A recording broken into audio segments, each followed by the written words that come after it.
pop on and show you something that I just learned from Lena Gillespie. She posted a beautiful design where she did seed beaded wraps around one of our new Beadwork Finding heart components.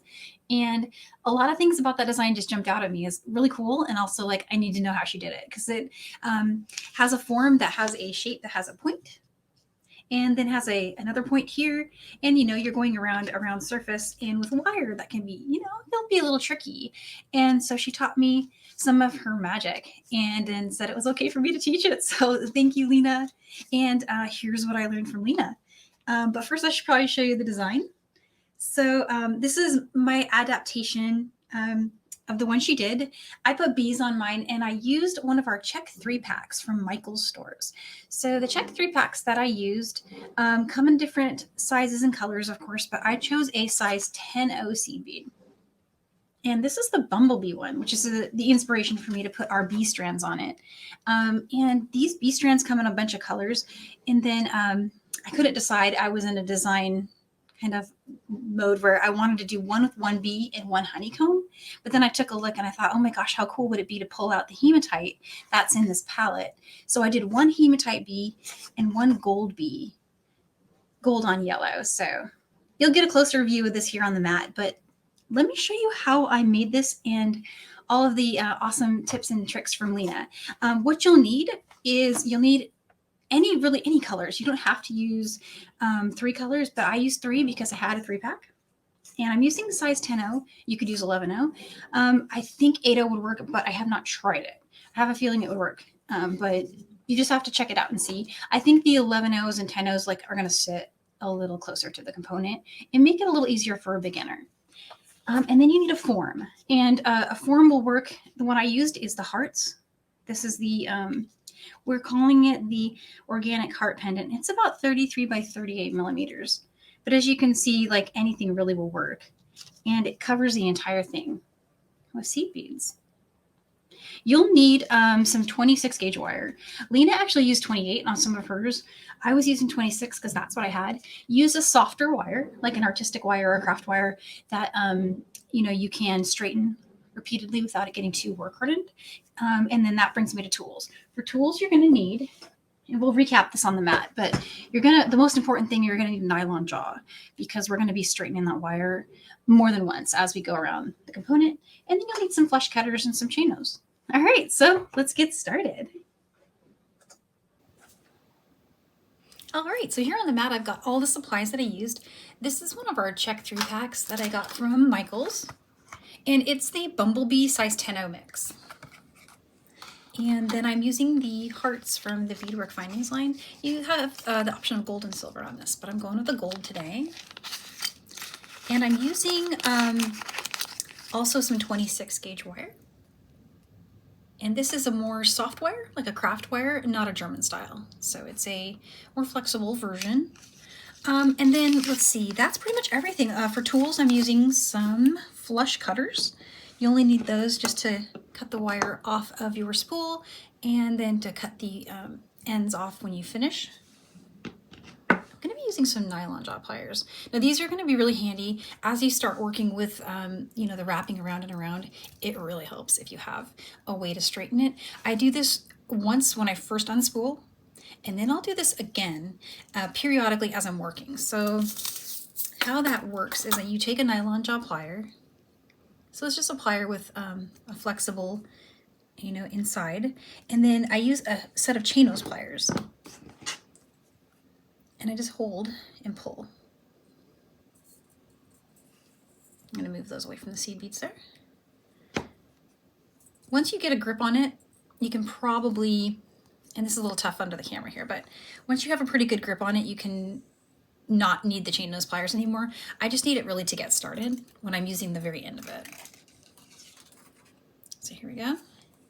So that's just getting the wire to be more flexible, removing some of the spool memory. I mean, it's still got some roundness going to it, but it makes it a little easier to work with. And again, this is how it's going to look when we're done. And I'm filming this literally right after Lena taught me. We got together and over video chat, she showed me how to do this. So I'm recording this before I forget. And so what she did And remembering as I go, she brought the end through from back to front and left about 3 inches off of the front of the component here. And so I'm through the top hoop here. And then she held it in place. And now what I'm going to do is take this wire. This is the long side. And I'm just going to bring it through. Just very gently, right? And I'm going to wrap it around. Let's go around once.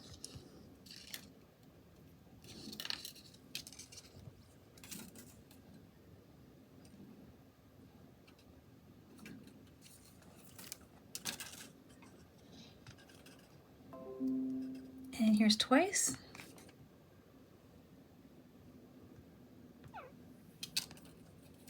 And off camera here, I'm just using my fingers to kind of unspool any folds that are starting to form in the wire. So as you pull this through, there's a lot of extra. It gets easier as you go, but there we go. So here's my first 3 little rounds. And I'm going to grab my chainless pliers really quick.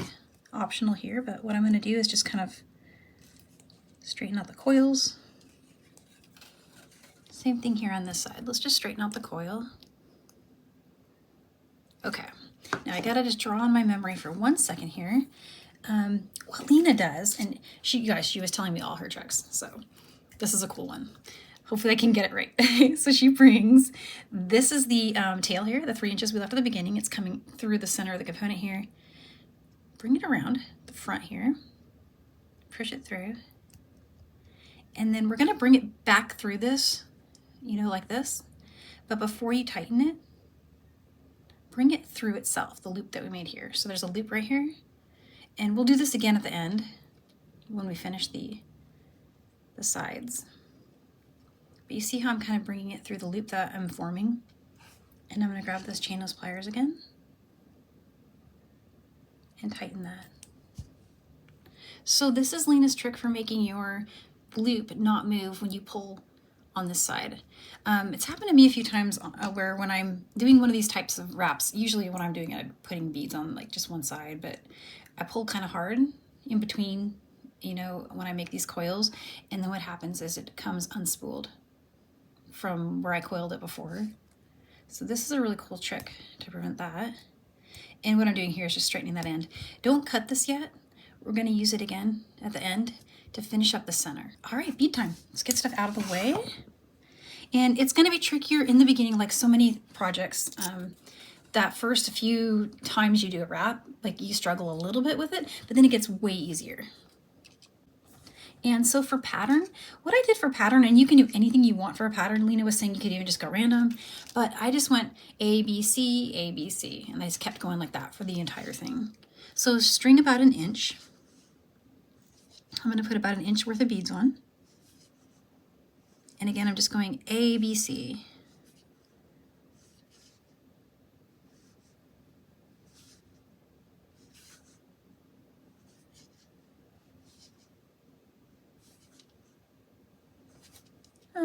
That's probably almost 1 inch, maybe a little less, but bring that down. And when you get to the component here, make it so that first little group kind of starts like right there. And bring it around. And what I'm doing up here with my left hand is I'm keeping the wire pinched so that the beads stay in that position, so they don't come up on the wire as I'm doing the wrap motion. And then I'm actually moving the component at this point. When I get to the part where I need to go through the component, so push it through, pull that through. All right. There we go.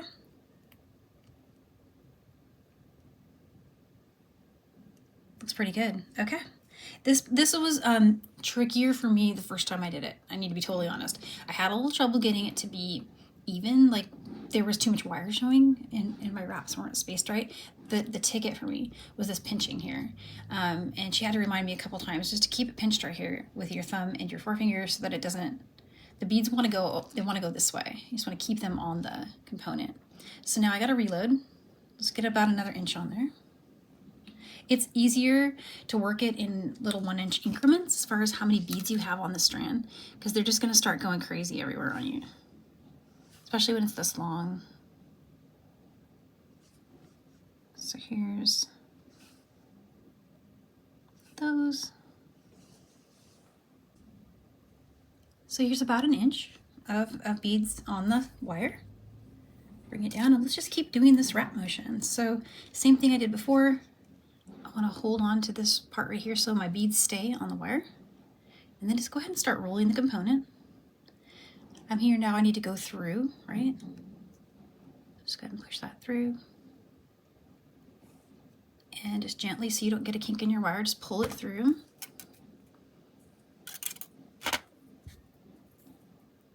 And back to holding it in position. So this part here, make sure that makes contact.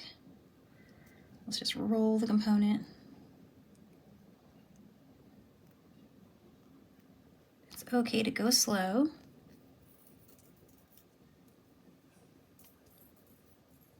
And you'll get the hang of it. You'll start to really like the look of it. So far that's what I've got. What I'm gonna do is keep doing that, adding beads in 1-inch increments and rolling it around until I get to the point. And then I'll turn the camera back on when I get to this point and show you what I did here to get around it. And then we'll keep finishing up the other side. Yay, so here it is. I've got it almost to the point here. And so there's no real set in stone trick to get it to make this turn. But what I did find worked really nicely is adding 1 extra. So from here, we just finished this side and we're about to come up this direction, right? But what I thought I would do is come around and then start working from the point and then start working this direction. And so I'm going to string 1 inch of beads, and then, but before I do that, I'm going to straighten my wire. All right, there we go. There's the 1 inch of beads. The wire's been straightened. It's a little easier to work with. And here we are where we left off. So let's just make sure that covers the front there. And again, I'm still doing that trick to pinch the beads here on the wire. Now let's just start to roll again. And from here, kind of try to go this way. Bring it through. And there we go. So this last one's going to cover the point. Let's bring it around.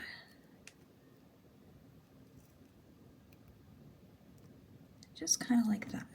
So it's not perfect, but if after we do the next one, meaning the next 1 inch of beads this way, I'm going to come back and just kind of push this down. It's harder to do it now because they don't have anything to hold it in place. But once we get that last little, next little set of beads on. So let's string another 1 inch of beads here. All right, here we go. Here's our next 1 inch of beads. Bringing that down. And again, it's not perfect yet. You can still see a little bigger gap there than I like. So what I'm going to do is just kind of encourage it. Make sure I've got this tight here. We're pushing down. Let's just bring this one up next to it. Bring that through.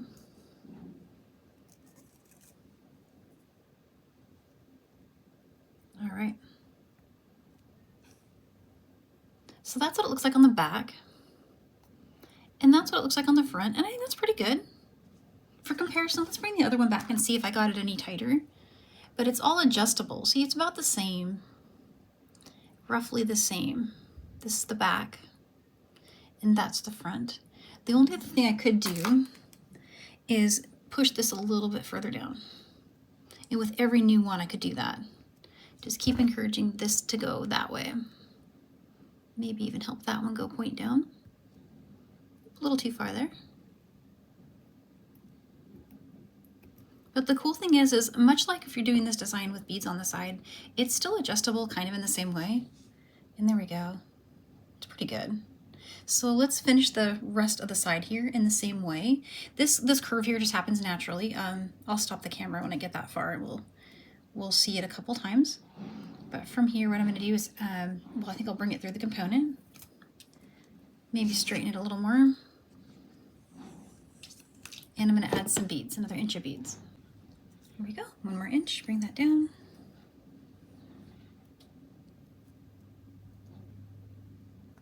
So this is that motion pushing all the beads so they're tight against the former, finishing that loop around the front. So it's coming right along.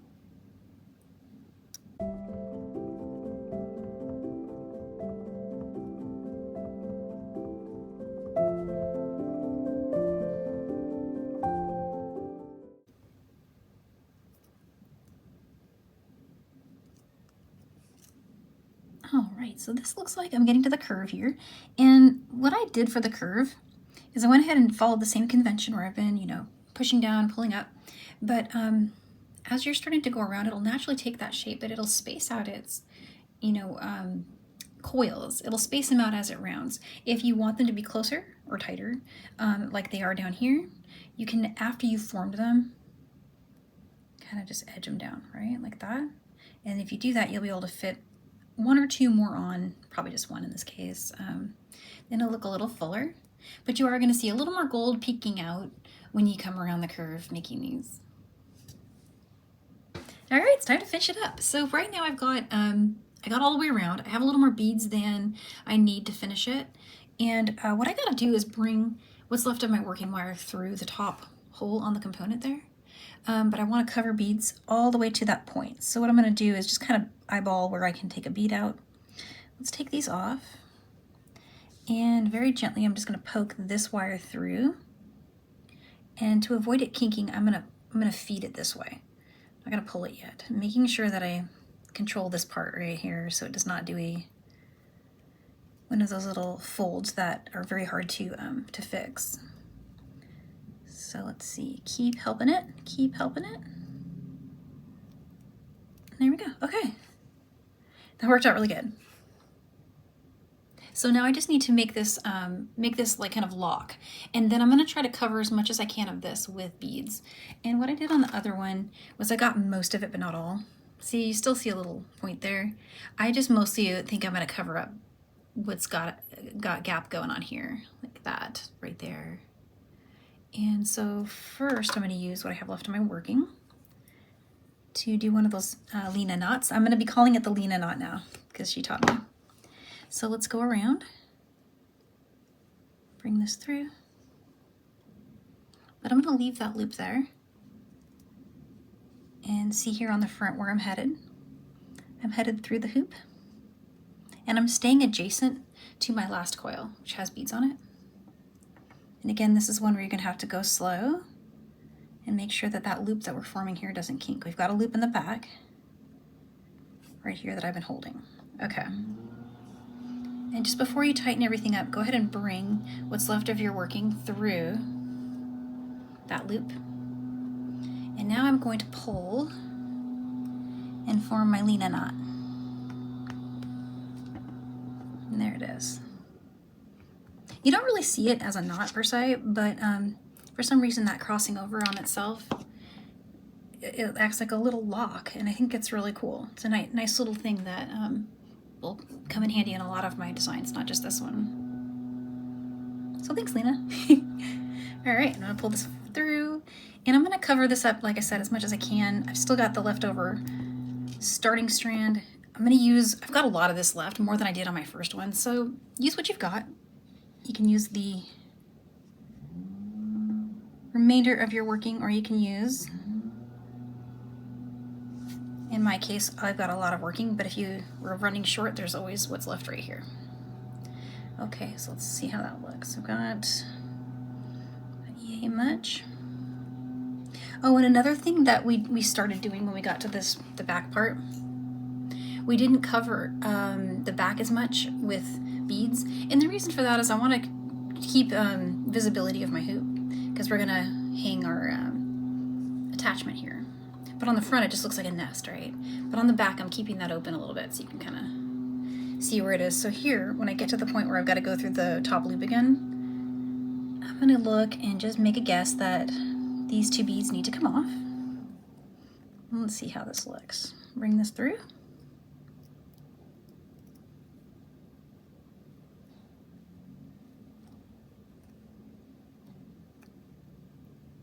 And I'm just gently pushing this through because I'm sensing that one wants to kind of make a little, there we go, make a little kink there. Looking pretty good. All right, let's bring the wire. So right now I've been wrapping on this side of the peak. I'm gonna go ahead and let the wire transition over here. Bring that through. I may not end up using this one. I did on my first one, but I'm doing really good with my working strand right now, so I'm just kind of going with the flow. This is a really freestyle design. I think it's really forgiving and adaptable, versatile, all the good stuff, right? So let's see, I've got one of these. Probably more than I need, but let's just take a look.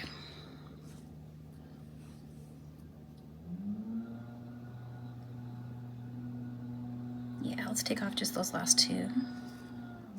Same thing, go through the loop. Help feed it through. And you see how my finger, this finger, ring finger is kind of holding the back here?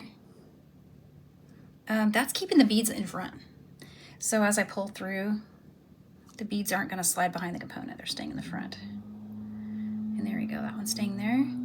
What do you think? Can we get one more on? I bet we can. Just over here. Let's bring it through.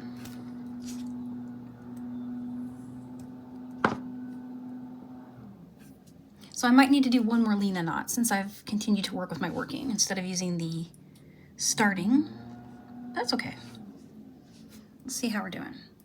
I've got 1, 2, and 3. Let's do 1, 2, 3 more. And, oops, that's not a bead. Here we go. Okay, so I've got these 3. And let's look right here what I'm doing here. It's just going to cover this little spot. Come around the back. And there we go. Okay.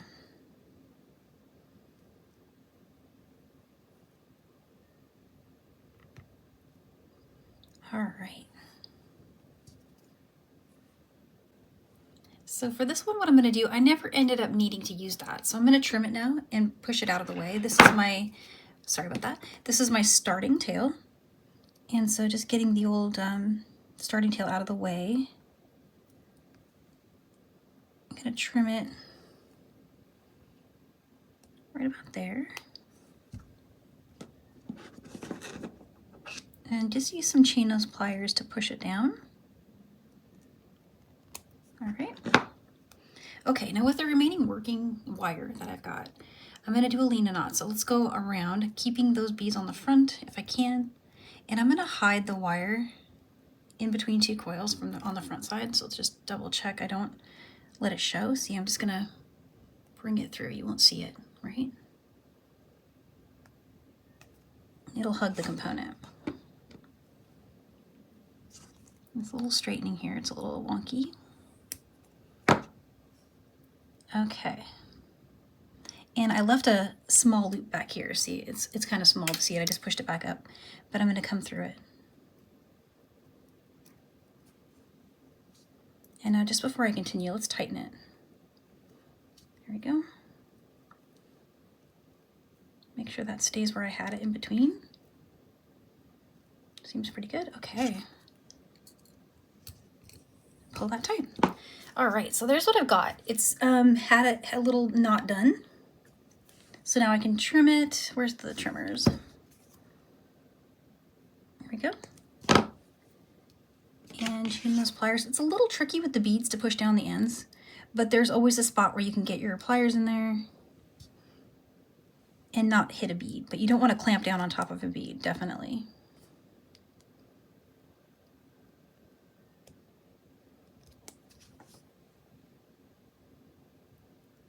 Run your fingers along it. Make sure it's not going to snag a sweater, or if you're wearing it as an earring, be pokey. All right, there we go. So we have our 2 beautiful hearts. Let's go find something pretty to suspend them. I think we need some bees. Cuteness. All right, I'm thinking the gold.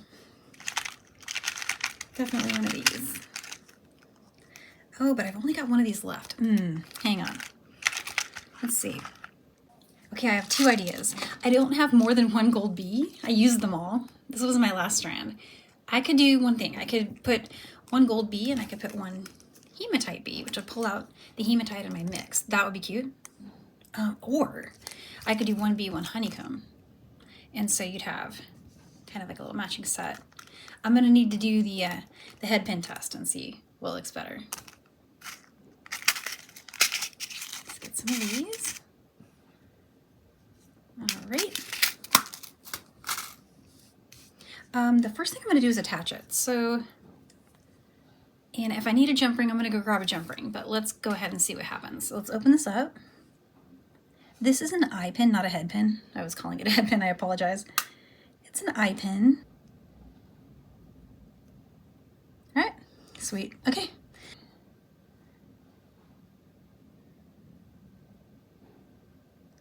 Okay, so I just closed that laterally with the chainless pliers. So just an eye pin and it's hooked on there really nicely. I'm just gonna disappear. So let's start with a bee.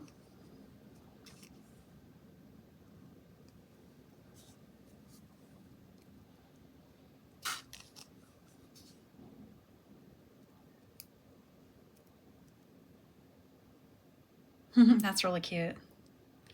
All right, I'm gonna put the eye pin on the other one.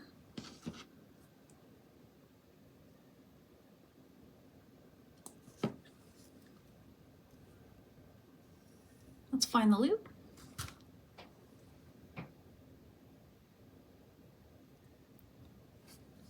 I'm gonna put the chainless pliers here to close this one. It's tricky. It's tricky around all this stuff, but you can do it. All right. Awesome, okay. So we can do honeycomb on one and a bee on the other. Maybe it needs one of these on it.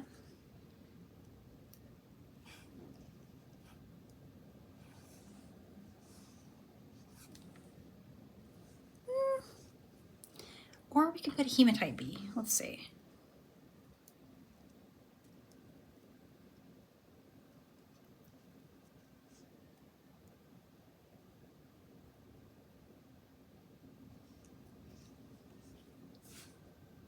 Ah, they're so cute. Okay. I might need to phone a friend. From now, I think I'm going with this. But just for fun, let's look at the hematite one. And so there's that. Let's see.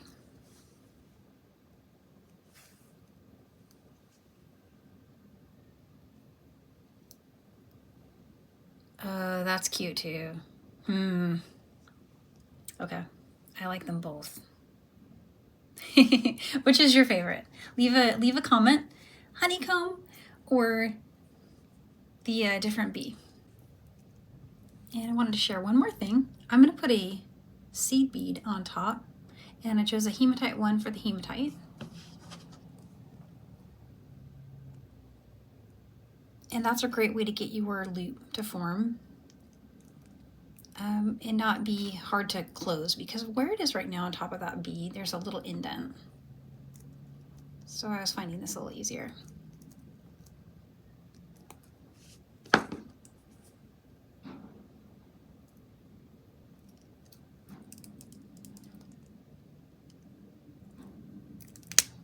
All right, there we go.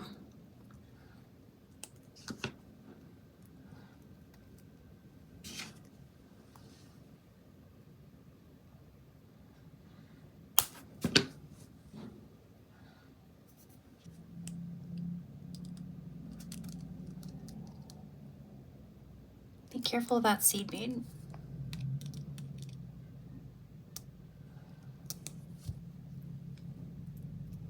And one last thing I want to do, just make sure that I didn't disrupt the position of my eye pin down here. So I'm just pinching it like that. And now I'm going to take this part here. Just go like that. I did a perpendicular suspend to the top loop so that my ear wire can go on. Grab some of those. I think it's going to work out really nice.